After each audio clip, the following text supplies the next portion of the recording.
All right, this is Cheryl Bauer, and so what is it you wanted to work on? I'm just really worried, and I don't want to let go of things, and I feel like I somewhat feel responsible because if I would have made her, go home and not work so late. So you still have a lot of energy tied up in that loss. Do. So that's what we should work on. Yeah. Because it's been 4 years? 4 years. It'll be 5 years this December. Wow. So what happened? She was in a car accident. She was going to finish collecting the presents for the Children's Bureau from the school. She had set that up. December was always her project. She was in Key Club, and she was on her way to the store, to Walmart, to get the final presents, and she was on a side road, pulled out onto 37, and I don't know if the car thought she thought they were turning, and she pulled out because there was a light just a little ways out, and she got T-boned. Did she die instantly? Yes. So it was they were going fast. Yeah, well, it's like 55 along there. They said he was speeding. He died. The driver of the other car died as well. Oh, my. And her boyfriend that was in the car was the only survivor. Oh, my goodness. Yeah. Yeah. So do you have other kids? I have a son who is 18, just graduated high school. So he was younger? Yes, he was younger. Yeah. So I had a child between Megan and Alex that died of birth. So you had a stillborn. And then on top of that, we were separated and going through a divorce. And so So at age 2, Megan lost her first brother. Right. And her family. Right. Right. Wow. So. And obviously we never got back together. Oh, man. Yeah. So does, what's your son's name though? Alex. Alex. So does Alex have a relationship with Don? Yeah, he traveled most of their lives, and he lived in Japan until Megan started high school. And then he moved back because Megan kept hounding him. She wanted to have a dad, and she wanted to have a family and be able to visit him like most kids get to. So he moved back and said he would be here till they graduated high school. After Megan's accident, he almost moved back to Japan, which I'm so glad he didn't, because he denied Alex the whole pregnancy. He said, it's not mine, it's not mine, it's not mine. And then later accepted it, and, Alex has kind of been like, After Megan died, have you had any experiences where you thought she was like in a dream, or where she came to you, or anything? I had one dream about a year ago because I just remember times where we would sit on my bed, especially after she got her job and she started realizing what the real world was about, and she'd come in, we'd talk late at night about boys and work. And she's the only person who went through everything that you went through. Yeah. And she was there when you went through your divorce, had a rough marriage, when you had the stillborn. She was the one who was always there. And I hated that I put that on her at times, because she would I can't cry. She would always say, Mom, it's okay, it's okay. It's going to be okay. So you need to be able to let go of all of those mistakes, or whatever you perceive as mistakes. Right. All right, so we'll work on all that. Okay. I need you to uncross your legs. Okay, I'm going to push on your arm because I do muscle testing. Okay. It's kind of a way of gauging what your body tells me. Okay. Or is saying about it. Okay. So we'll say, so the first thing I get that, what stage you're in on this, and you've probably heard all the stages of grief and all that. You're at the stuck place still, which is, I call depression. Yes. So depression meaning that everything's still the same and it's not moving.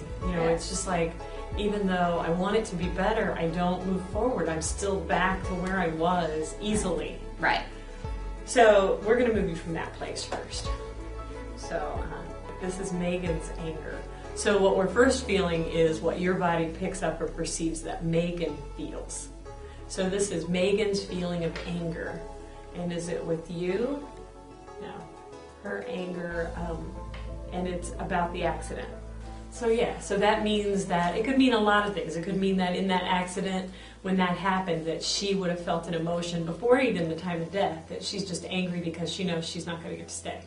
Right. So angry because she died. So besides just because he died, what other anger would it be? Like, it's not anger because he couldn't stay or because she couldn't stay. I think she had, especially with guys, she had the not trust issue because of her father, because he would always tell her he was going to get off the road and then that end of that year and he wasn't going to go back and he was never there for her. And then some of the boyfriends I dated, they always let her down and then So let me down. Is that, so I want to know, were Megan's emotional issues about her dad connected to the loss of this baby brother?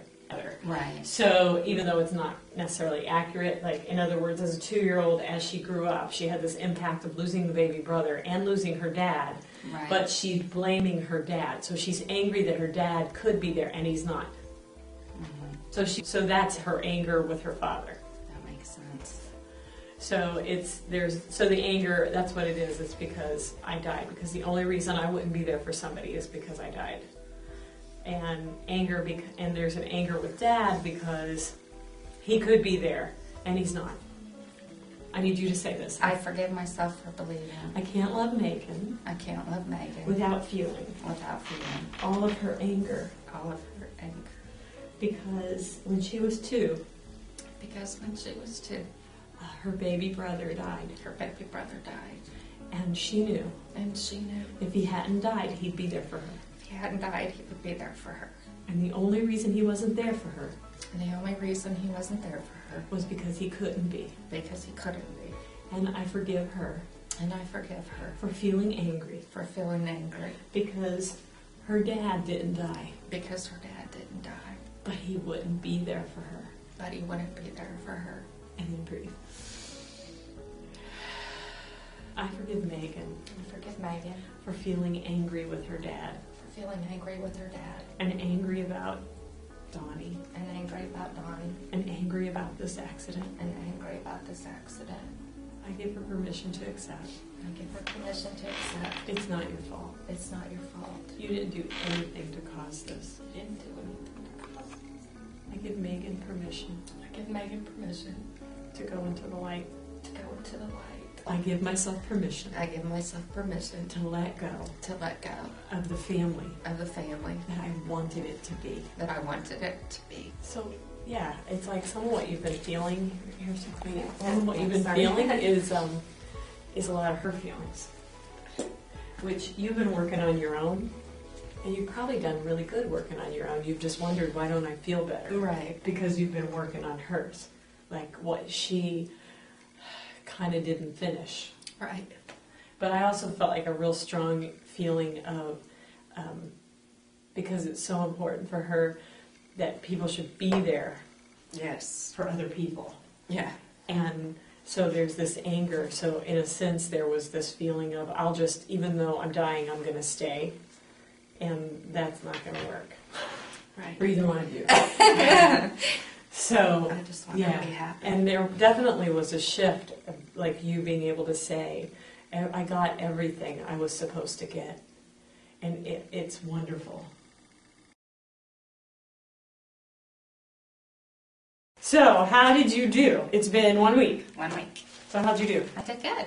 So, I've been more relaxed. I tried to let things go and know that Megan is okay. And yeah. I still worry that she's, like, I felt like when I let her go, and I'm like, I don't know if I want to let her go. So I've been a little nervous about that, but I know, like, she's still around, right? Well, she's always in your head because you have time. She's a part of your life. Right. You just happen to know the definition of that part. There's a beginning and an end. Right. Right. But your life is your life. It's every bit that you've lived. So Right. she's there in your life all the time. Right. Without this pattern, I am free I am free to see open doors of opportunity to see open doors of opportunity that increase that increase my financial stability, my financial stability, my income, and my financial security. and my financial security. And I'm free to stop And I'm free to stop managing managing Donnie's being a good father. Donnie's being a good father.